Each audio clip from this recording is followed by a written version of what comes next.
Ei, gente! Estamos aqui para uma aula que está sendo muito esperada pelos papais e mamães.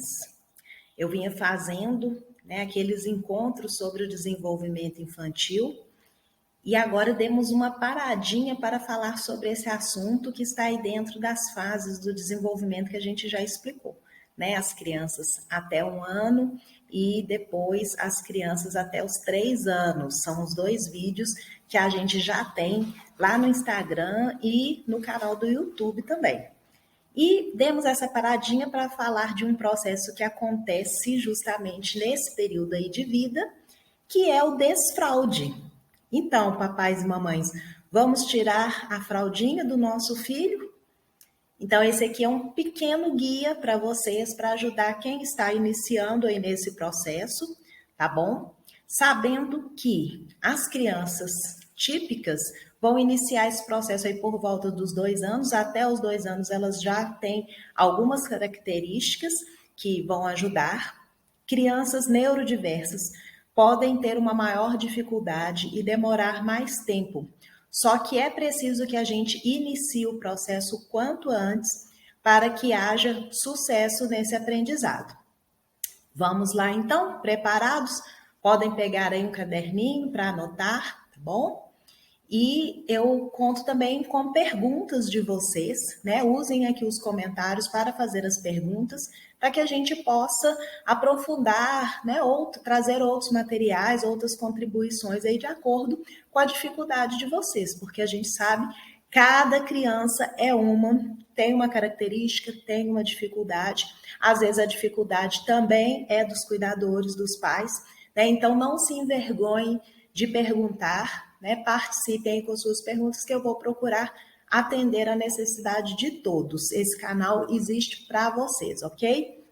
Então vamos lá ao próximo slide. Então, quem sou eu? Quem é essa pessoa que está aí falando para você? Eu sou a Ana Luísa, sou terapeuta ocupacional. Meu canal do YouTube é o Desenvolver Potenciais. E o nosso objetivo é ajudar as pessoas a conhecerem as suas habilidades, fazerem o que é possível ser feito com aquilo que se tem e sentir-se bem e realizado. Eu sou graduada em terapia ocupacional, me graduei em janeiro do ano 2000 pela UFMG, e eu venho ao longo desse tempo sempre estudando, aprofundando um pouco mais, mas nos últimos 2 anos eu tenho me dedicado mais ao estudo do desenvolvimento infantil, ao estudo do autismo e atualmente estou fazendo uma pós-graduação em clínica analítico comportamental que deve terminar, né, no final do ano que vem. Enquanto isso, vou passando aqui para vocês tudo que estou aprendendo, compartilhando, porque é para isso que a gente estuda, não é? No conhecimento para a gente não tem valor nenhum, a gente tem que compartilhar o conhecimento. Então vamos lá. Por que uma terapeuta ocupacional vem falar sobre desfraude? O desfraude é uma das atividades humanas. Então, o terapeuta ocupacional estuda o desempenho humano nas atividades do cotidiano e é o profissional apto a orientar e treinar a realização das AVDs. Vocês vão ouvir falar muito nesse termo, que significa AVDs, atividades de vida diária. São várias atividades de vida diária que existem, né? E o desfraude, ele é uma parte da atividade de higiene pessoal da criança. Quando a criança inicia o desfraude, ela está entrando numa nova fase do desenvolvimento. É um indicativo de crescimento da criança e é muito importante para a autonomia da criança. Tem um valor enorme na vida da pessoa ela ser independente para usar o banheiro. E os pais, cuidadores, educadores são responsáveis para auxiliar a criança nesse processo. Então, o desfraude é uma atividade aprendida. Eu preciso que alguém me ensine como usar o banheiro, ok? Então, principalmente os pais que estão em casa com a criança, né, são os grandes responsáveis por essa atividade. E de onde eu tirei essas informações? Né? Ana Luísa está aqui trazendo coisas da sua cabeça? Não, não, não. É claro que a gente, ao longo aí desse tempo todo de formação, de estudo, de convivência com as pessoas, nós vamos adquirindo, né, o conhecimento, essa experiência profissional. Sou também mãe, tenho filhos adolescentes, então, também passei por esse processo com meus filhos, tenho sobrinhos também que assisti essas etapas aí na vida deles, né? Mas aqui, para esse roteiro, utilizei algumas fontes, né? O livro Ensino de Habilidades de Autocuidados, da Analice Dutra Silveira e Camila Graciela Gomes, tá bom? Eu vou deixar o link para vocês aqui nos comentários, ok? Desse livro que é fabuloso e que ensina várias atividades aí de vida diária, não só o desfraude, tá bom?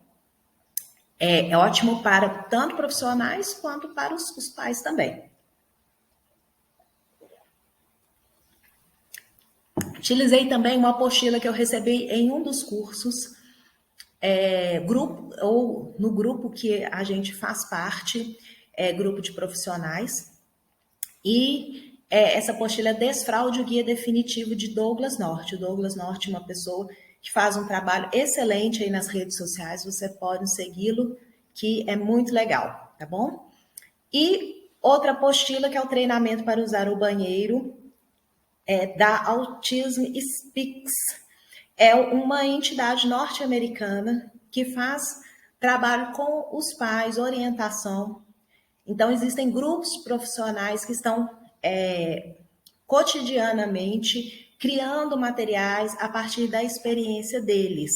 Então, também vou deixar para vocês o link lá do site deles, que tem também muita coisa interessante, ok? Então, vamos lá, falando de atividades de vida diária. Geralmente, a criança vai aprender algumas coisas antes de aprender a usar o banheiro. Então, às vezes, os pais estão um pouquinho ansiosos, né, para que a criança tire a fraldinha, mas vamos reparar, então, se ela já faz algumas outras coisas, né? Então, primeiro a criança vai aprender a comer sozinha. O que é comer sozinha? Pegar um biscoitinho, pegar uma fruta, uma caneca, beber num copinho, numa caneca, ok? Até os 2 anos, também a criança já vai estar comendo com a colherzinha também, ou com o garfo, tá? Mas aí já vai ser mais concomitante com essa fase mesmo do aprendizado. O desenvolvimento da criança, ele acontece globalmente, acontece tudo ao mesmo tempo.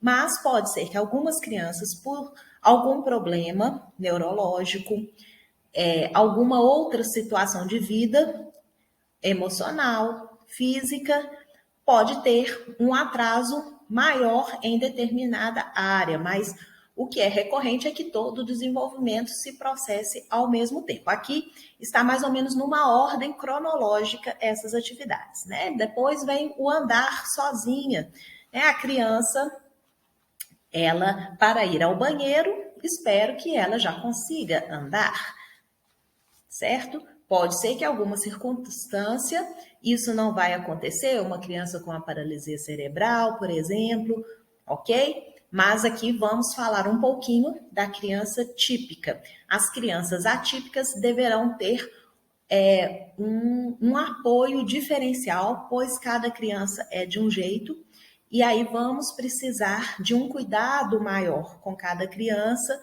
né? Às vezes, orientações mais específicas, ok?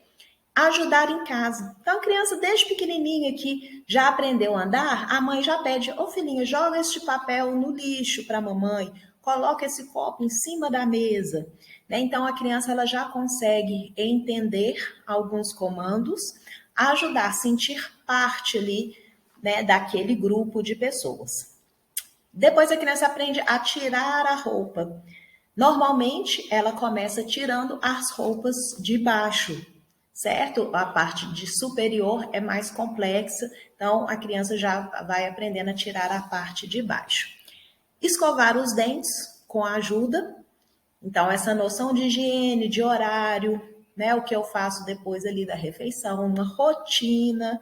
Então, a criança já é capaz, né, de, com alguns suportes, escovar os dentes, tomar banho, lavar e secar as mãos, né? Então, o que está incluído aí nesse tomar banho? O cuidado com o meu corpo, a minha percepção corporal, percepção das minhas partes do corpo, né? Então, isso aí é uma coisa importante nesse processo, né? Lavar e secar as mãos. Lavar e secar as mãos tem várias etapas, né? Abrir a torneira, molhar, pegar o sabão, esfregar, enxaguar, secar. Então, uma atividade com muitas etapas. E isso também nós vamos ver lá para frente que o uso do banheiro também requer várias etapas, ok? Agora vamos falar um pouquinho sobre alguns mitos.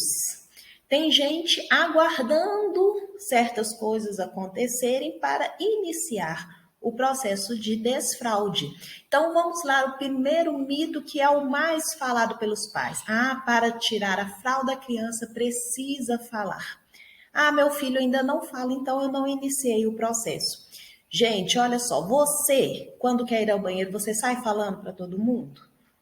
Na sua casa, você se levanta e vai ao banheiro. Às vezes a gente até comunica, dependendo de uma situação que a gente está, uma situação social, gente, dá licença que eu preciso usar o banheiro, tudo bem. Mas ninguém precisa falar que vai ao banheiro para ir ao banheiro, ok? E existem muitas formas da criança comunicar a sua vontade de ir ao banheiro, não necessariamente pela fala. Então, pela postura da criança, a criança encolhe, ela aperta, ela abaixa a barriguinha, ela fica escondidinha num cantinho, né, da sala.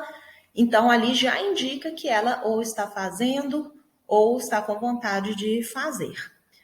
O choro, tem criança que chora, que se sente incomodada, ok? E também nós podemos usar até imagens, né, para aquelas crianças que não falam, né, que ainda não são oralizadas, elas podem indicar a vontade de ir ao banheiro, apontando figuras. Nós vamos também mostrar um pouquinho aí para frente, que é o uso dos PECs, tá bom? Que quem aí é da área, né, que está estudando aí sobre o autismo vai ouvir falar muito nisso. Outro mito é que a criança precisa estar pronta. O que seria uma criança pronta para iniciar o desfraude? Então, aquela criança que já sente que o xixi está saindo, que o cocô está saindo, ou que se sente incomodada com o xixi na fralda. Aquela criança que a fraldinha já fica seca por um grande tempo, a mãe vai trocar e a fraldinha está seca, certo? Então, muitas pessoas esperam esses fatos estarem acontecendo para iniciar o desfraude. Mas nós, como vimos ali, o desenvolvimento normal, por volta de 2 anos, a criança já tem condições para iniciar isso. Então, os pais podem iniciar o processo para ajudar a criança a ter essa percepção, não esperá-la manifestar as percepções, mas ajudá-las a aprender isso. As crianças com autismo, crianças neurodiversas, crianças que têm talvez uma deficiência intelectual, elas vão demorar muito mais tempo para manifestar isso, para entender e para aprender. Então, quanto antes a gente começar a ensinar, melhor, ok? Agora, antes de qualquer coisa, queria passar para vocês algumas dicas que podem ajudar nesse processo.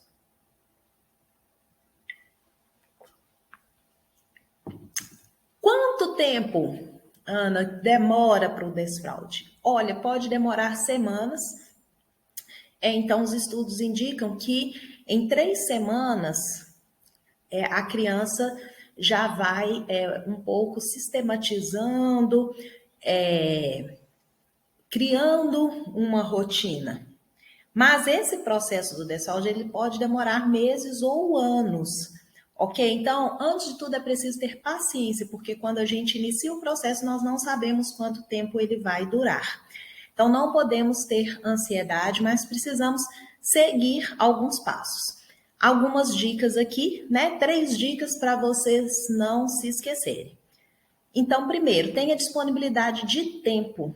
De preferência, inicie esse processo com seu filho no fim de semana ou no seu mês de férias, quando você vai ter maior disponibilidade para estar com ele, para acompanhar ao longo do dia tudo que vai acontecendo.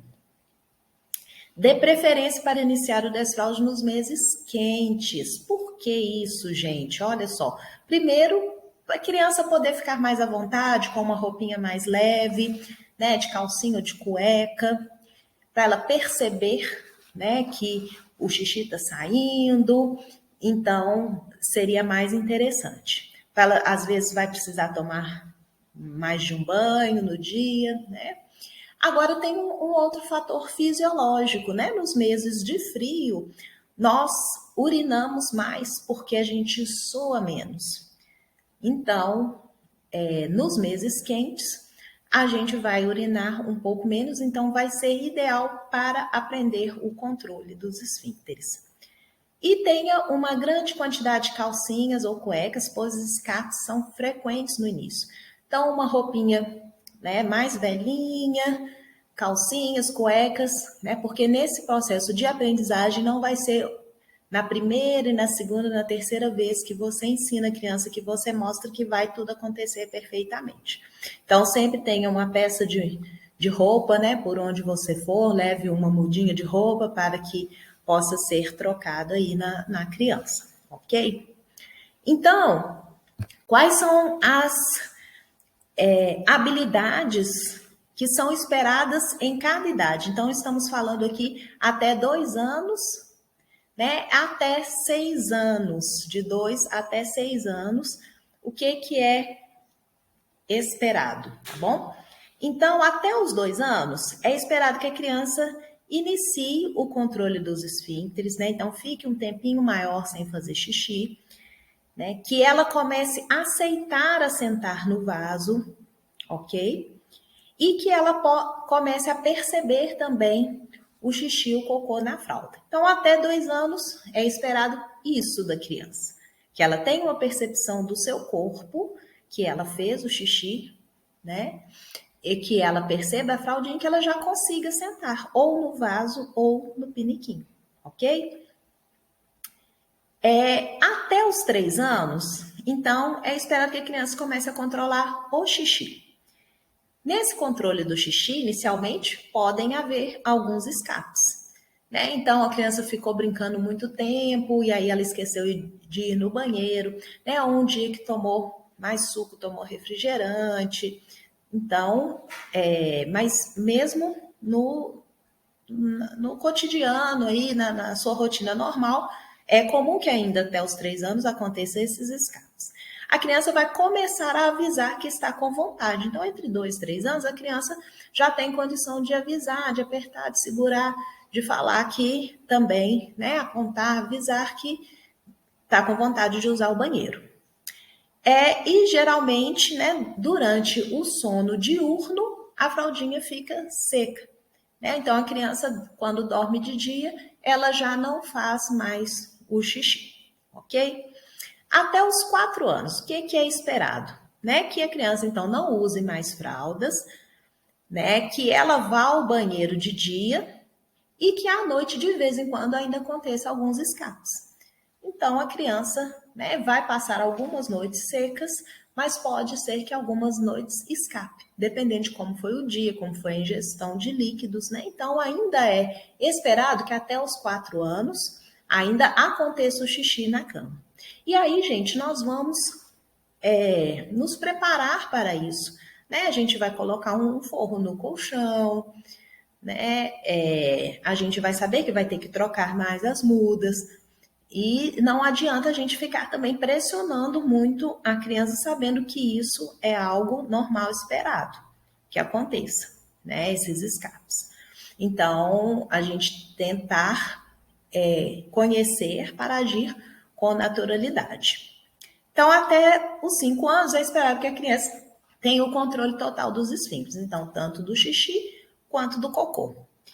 E até os 6 anos é esperado que a criança, né, ela participe de todos os passos aí que estão relacionados a essa atividade, que nós vamos ver daqui a pouquinho quais são esses passos, incluindo a ação de limpar-se, ok? Então, até 6 anos a criança completou todo o processo. Então, quando eu falei que esse processo dura anos, realmente, né, ele dura anos nesse contexto de que a cada etapa da vida do desenvolvimento, a criança está aprendendo uma fase do processo, além das crianças atípicas demorarem ainda um pouco mais do que esse tempo esperado, né, para conseguir fazer todo o processo com independência. Muitos deles ainda vão precisar de ajuda, vão conseguir, mas vão precisar de ajuda e acompanhamento ao longo da vida, mas poderão ter pequenas ações independentes, ok? Então vamos lá, programa de ensino de habilidades para o uso do banheiro. Então, gente, na análise comportamental, na terapia ABA, né, tão falada aí, usa-se programas para que a criança aprenda, a criança ou a pessoa, né, ela aprenda certas atividades e essas atividades são decompostas em pequenas etapas e que cada etapa vencida, né, ela nos leva a um degrau superior. Então, nós vamos comemorando cada etapa. Então, é muito importante isso. Às vezes, nós não vamos conseguir, num primeiro momento, que a criança já aprenda a usar o banheiro e a se limpar. Não. Mas ela vai concluindo a cada dia uma etapa e nós vamos junto com ela comemorando essas conquistas. Então, a primeira etapa é assentar no vaso sanitário ou no penico. Então, podemos fazer a opção de já ensinar a criança diretamente a usar o vaso sanitário. E aí é importante, né, colocar um redutor de assento, um elevador para os pés. Pode ser uma caixinha de sapato, pode ser um pallet, né? Tem alguns elevatórios que são próprios, né, com um orifício para encaixar no vaso, mas pode ser desde uma coisa simples, uma caixinha de madeira que você tem, né, pega lá no varejão, na feira e coloca, né, pode ser isso também. Mas algumas crianças podem ter receio de entrar no banheiro, né, principalmente crianças com autismo, costumam ter um certo desconforto com o banheiro, às vezes pelo som, eco, luminosidade, às vezes por estar molhado, às vezes por causa do cheiro. Então, você pode optar para usar o piniquinho, né? Existe também algumas pessoas que contraindicam esse uso do pinico porque falam que depois a criança vai ter que aprender tudo de novo para usar o vaso.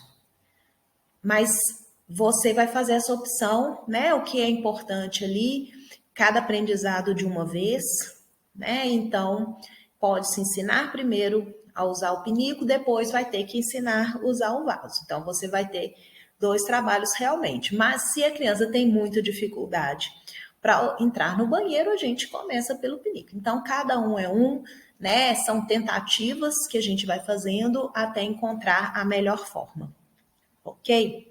E aí, a gente deve sempre elogiar cada progresso da criança, né? Então, a criança tem medo de entrar no banheiro, mas ela entrou o primeiro dia, ficou alguns segundos com você no banheiro, elogie a criança, né?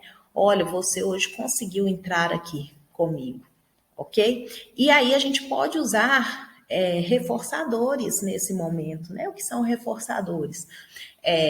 São pequenos prêmios que a criança vai ganhar por ter conseguido, né? Ou por ela ter conseguido, ou durante o processo que ela está, né?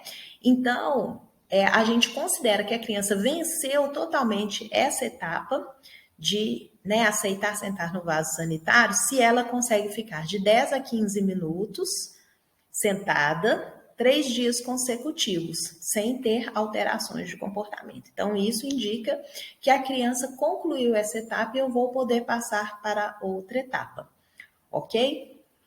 Isso, gente, é o programa da terapia ABA, né? A ABA, ela ensina isso, que eu primeiro tenho que conseguir vencer os pré-requisitos para eu alcançar um estágio posterior, ok?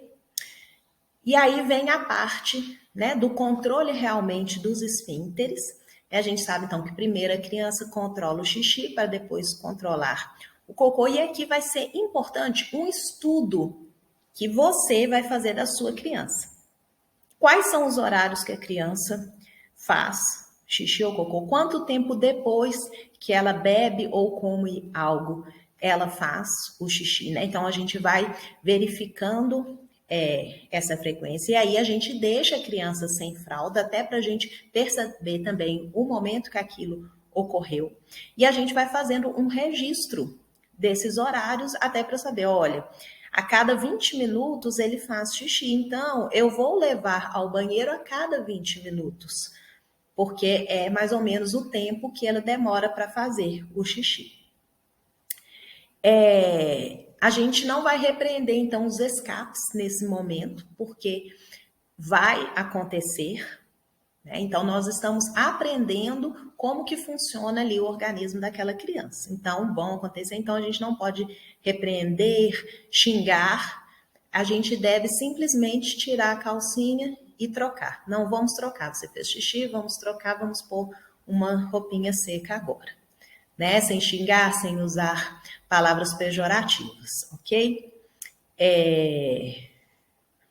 À noite, a gente começa a diminuir também a quantidade de líquidos para a gente ir observando, né, o dia que a fraldinha começa a vir seca, né? E aí, quando que a gente espera, né, que essa etapa seja concluída? Quando a criança já faz praticamente todos os xixis durante o dia, né? Pode ter ainda um escape, ok? E aí, procura-se realmente ir com a criança pelo menos umas 6 vezes durante o dia ao banheiro, para ela ir fazendo, né, habituando. Depois, né, vem a etapa de usar o banheiro, né? Então a criança ela vai começar a perceber que quer ir ao banheiro, né? Então antes você levava ao banheiro naquele momento que você, né, perceber que já estava quase na hora. Agora que a criança já começa a perceber que quer ir, né? Aí ela vai até o banheiro, ela fecha a porta, levanta a tampa, abaixa a roupa, permanece sentada ou de pé, né? Ela limpa, puxa a roupa, dá descarga. Então, olha só quantas etapas que tem o uso do banheiro. Então, esse uso do banheiro não vai acontecer totalmente nem a criança sozinha o tempo inteiro. Então, você vai auxiliando aí no processo, dando as dicas, orientando o que vem a cada momento, ok? E aí, nesse momento aqui que a criança, ela já vai, né, ao banheiro, ela já procura, você já retira a fralda, né, noturna, quando a criança amanhecer 5 dias consecutivos com a fralda seca, né? Aí você já tira a fralda, que é importante isso, gente, retirar a fralda, né? Você só vai usar, às vezes, num momento, assim, muito específico, por exemplo, vai fazer uma viagem mais prolongada com a criança, né? Então, quando você iniciou o processo de desfraude, você já vai começar a deixar a criança sem a fralda, né? Então, é importante que todos os cuidadores estejam sabendo disso, né? Às vezes a escola começa a fazer lá o desfraude, né? A criança fica sem fraldinha na escola e quando chega em casa os pais colocam a fralda e aí isso vai atrasar o aprendizado dela, né? Às vezes o vovó vai colocar a fralda, né? Então vamos todos pensarem aí juntos e fazer da mesma forma, ok? E aí vem a última etapa, que é o limpar-se, né, gente? É muito mais difícil. Tanto eu tenho que ter uma percepção do meu corpo, eu tenho que ter uma coordenação motora fina, né? Então, realmente a última etapa. né? Então, o que faz parte dessa etapa de limpar-se? Pegar o papel higiênico, verificar a quantidade, se está adequada, destacar o papel do rolo, dobrar o papel, né? Se limpar e jogar o papel no lixo. Olha só quantas etapas fazem parte. Então, você, como educador, você vai acompanhar a criança durante toda essa etapa. Algumas etapas você vai fazer para ela, até que ela consiga fazer sozinha, né? Então, você vai mostrar o papel, mas você pode tirar e mostrar a quantidade, né, para a criança. Então, isso aí é importante, ok? Então, você está ali junto, ensinando, mostrando, deixando com que ela faça, né? Mas você vai mostrando cada etapa do processo. Já estamos caminhando para o final do nosso encontro. E aí, vou mostrar para vocês aqui alguns materiais de dicas visuais que mostram todas essas etapas, tá? Nos materiais que orientam o uso aí do banheiro para as crianças com autismo, eles falam que o menino, ele deve usar o banheiro, aprender a usar sentado, a princípio, para que ele já possa ir treinando o controle intestinal, certo? Então, é uma dica que é dada, né? Aqui a gente viu, tem o menino e a menina, né? No caso do menino tá só o cocô desenhado, no caso da menina tá lá em cima o cocôzinho e o xixi, né? Então, a menina fazendo sentada, o menino fazendo sentado só o cocô, mas eu vi essa orientação de que o menino com autismo aprenda também a fazer o xixi sentado, para que ele já vá caminhando para a questão do cocô. Algumas crianças podem ter problemas, tá? Ligados aí à micção, ligados à evacuação, né? Às vezes o intestino que não é regular, às vezes tem diarreias ou tem o intestino muito preso. Então, a gente vai trabalhando esse processo junto com o médico, com o pediatra, para verificar essas situações. Também existem alguns problemas neurológicos que provocam a enurese, né? Que é esses escapes de xixi, ou ecoprese, que é os escapes do cocô. Podem ser problemas neurológicos, podem ser problemas psicológicos. Então, não são crianças, às vezes, com autismo, mas crianças com outras condições psicológicas que podem apresentar esse problema. Às vezes, podem haver regressões, quando a criança ganha um irmãozinho no meio do processo, né? Então, é importante, quando você não está conseguindo concluir naturalmente esse processo do desfraude com seu filho, que você procure ajuda profissional, né? Então, um psicólogo comportamental, o terapeuta ocupacional, são profissionais que podem ajudar você aí nesse processo. Então, né, quero agradecer a todos que vieram até aqui, né? Se você chegou ao final dessa aula, né, porque o assunto realmente prendeu a sua atenção, estamos aí com mais de 30 minutos, e queria, né, pedir que você me ajude a fazer mais materiais como este, né, materiais que sejam realmente úteis para vocês. Então, isso eu só consigo saber através dos seus comentários. Então, por favor, comente aí, curta o vídeo, né? Compartilhe também com mais pessoas, para que mais pessoas como você possam usufruir desse conteúdo. E aí estão as minhas redes sociais, né? O YouTube, o Facebook, o Instagram. E eu conto com vocês, né, para essa divulgação. E também, se você quiser receber esse material aí em PDF, eu vou pedir para você ir lá na minha conta do Instagram, né? Curta o meu perfil, né? Me siga e me mande um direct solicitando, né, esse material que eu vou enviar para vocês, tá bom? Mas eu espero aí de contrapartida que vocês possam se inscrever no canal e curtir, porque quanto mais pessoas inscritas e quanto mais tivermos participação aí nos comentários, esse conteúdo tem chance de chegar em mais pessoas, porque é assim que funciona o mecanismo aí das redes sociais. Tá bom? Muito obrigada. Espero por você no próximo vídeo. Tchau, tchau.